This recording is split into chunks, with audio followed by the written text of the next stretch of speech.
Baik, bismillahirrahmanirrahim. Assalamualaikum warahmatullahi wabarakatuh.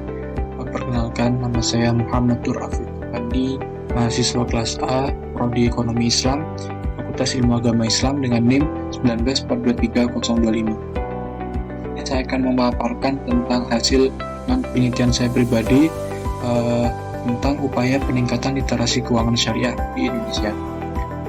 Tugas ini adalah sebagai bentuk tugas UAS daripada mata kuliah Bahasa Indonesia yang diampu oleh Ibu Titi Latifah Mubasyirah. Yang pertama adalah pendahuluan. Tentu kita tahu bahwasannya perkembangan industri perbankan syariah di Indonesia itu mengalami peningkatan yang cukup signifikan dari tahun ke tahun. Kita lihat bahwa ada jenis indikator total aset BUS dan UUS itu sudah mencapai 591.843 miliar pada tahun 2020. Di sisi lain, jumlah market share industri perbankan syariah itu juga meningkat. Dari sebelumnya yang hanya 5,95% pada akhir Desember 2019, itu sekarang pada Juni 2020 sudah meningkat hingga 6,18%. Nah, pertumbuhan perbankan syariah itu memiliki potensi yang sangat besar untuk dikembangkan. Tetapi, pengetahuan literasi keuangan syariah di masyarakat itu masih tergolong sangat rendah, sehingga potensi itu tidak menjadi maksimal. Berdasarkan data OJK pada tahun 2019, indeks literasi keuangan konvensional itu sebesar 37,72% dan indeks literasi keuangan syariah itu hanya sebesar 8,93%. Menunjukkan bahwasannya literasi keuangan syariah itu masih rendah. Nah, penelitian oleh Fauzi itu menemukan bahwa literasi keuangan syariah itu berpengaruh positif terhadap minat menjadi nasabah bank syariah. Artinya apa? Artinya peningkatan literasi keuangan syariah itu dapat meningkatkan kepercayaan masyarakat terhadap bank syariah. Hingga sangat diperlukan adanya upaya-upaya strategis dalam meningkatkan literasi keuangan syariah khususnya di Indonesia. Nah, kemudian apa sih rumusan masalah? Nah, rumusan masalahnya adalah apa saja upaya-upaya yang harus dilakukan untuk meningkatkan literasi keuangan syariah di Indonesia dan apa implikasinya terhadap pertumbuhan keuangan syariah di Indonesia. Kemudian metode penelitian yang digunakan, kami menggunakan penelitian kualitatif deskriptif dengan pendekatan atau library research. Nah, teknik pengumpulan data diperoleh dengan bahan bacaan seperti buku, jurnal, artikel, dan bahan-bahan bacaan lainnya yang memiliki keterhubungan atau relevansi dengan topik penelitian ini. Nah, kemudian kita masuk dalam pembahasan. Yang pertama adalah kajian literatur keuangan. Apa sih literatur keuangan itu? Definisi dari OJK itu mengatakan bahwa keuangan adalah pengetahuan, keterampilan, dan keyakinan yang mempengaruhi sikap dan perilaku untuk meningkatkan kualitas pengambilan keputusan pengelolaan keuangan dalam rangka mencapai kesejahteraan.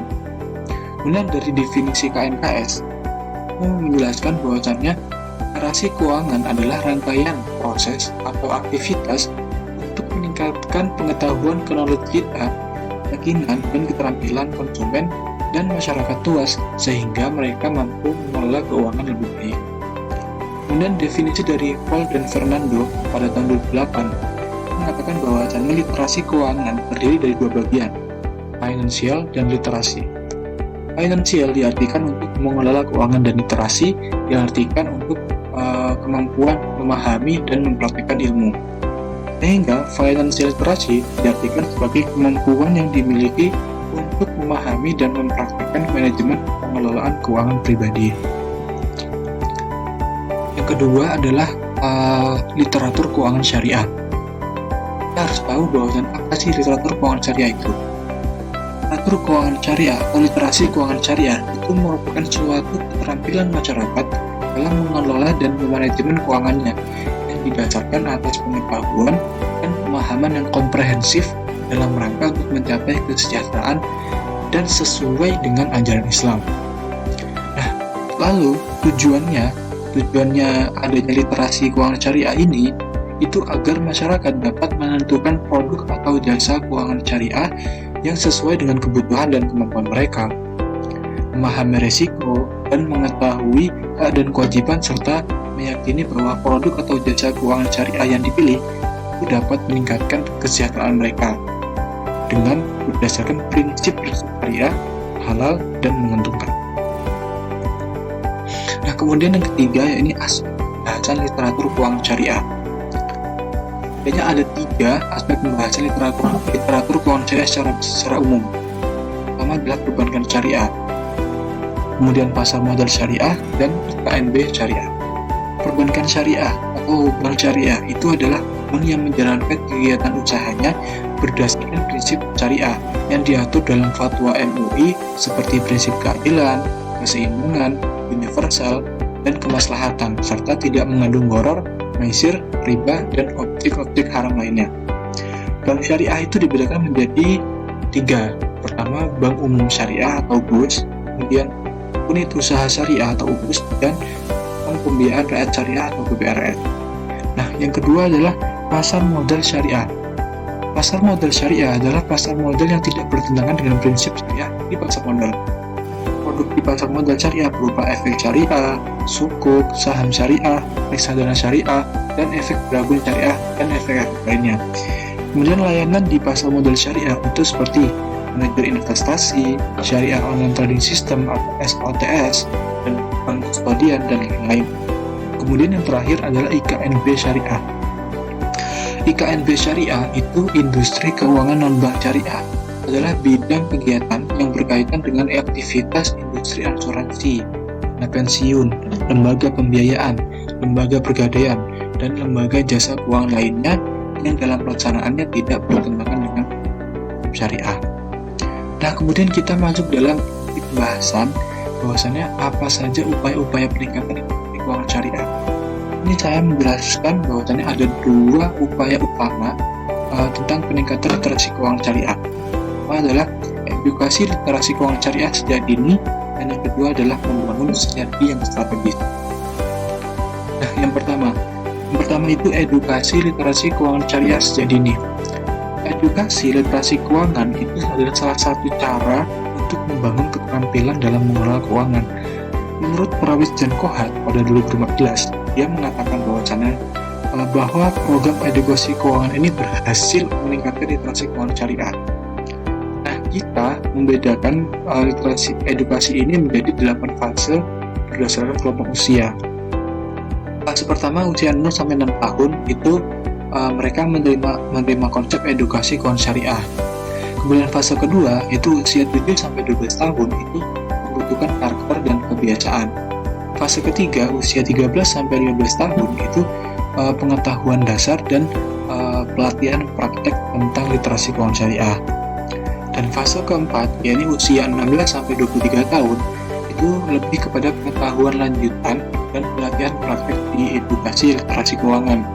Dan fase kelima usia 24 sampai 36 tahun itu sudah pengetahuan secara komprehensif, secara lengkap, menyeluruh, dan masa transisi.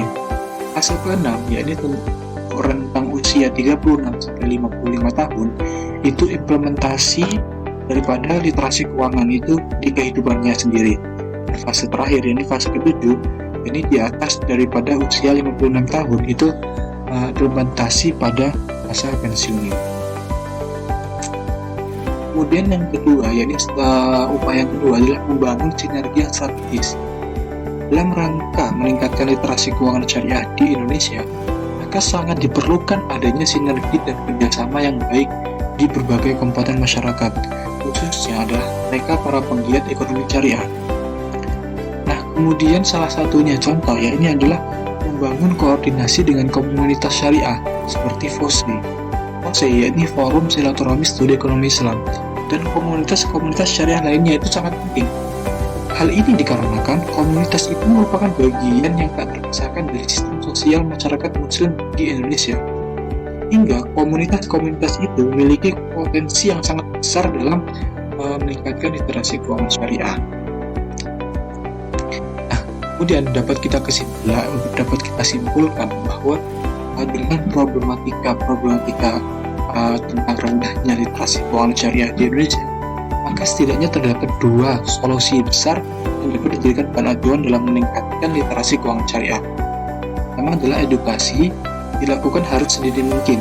Dan yang kedua adalah membangun sinergi strategis untuk saling membantu, bekerja sama antar sektor, baik dari pemerintah, stakeholder, otoritas jasa keuangan, kemudian dari Komite Nasional Ekonomi dan Keuangan Syariah, kemudian dari perbankan syariah, baik yang bank syariah atau non-bank syariah, antar perguruan tinggi, akademisi, ulama, dan antar komunitas yang bergerak di bidang ekonomi syariah.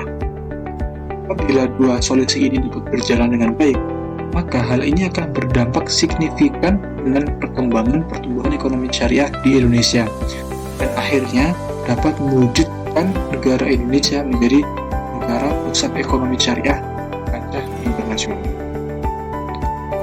Terima kasih dari saya pribadi.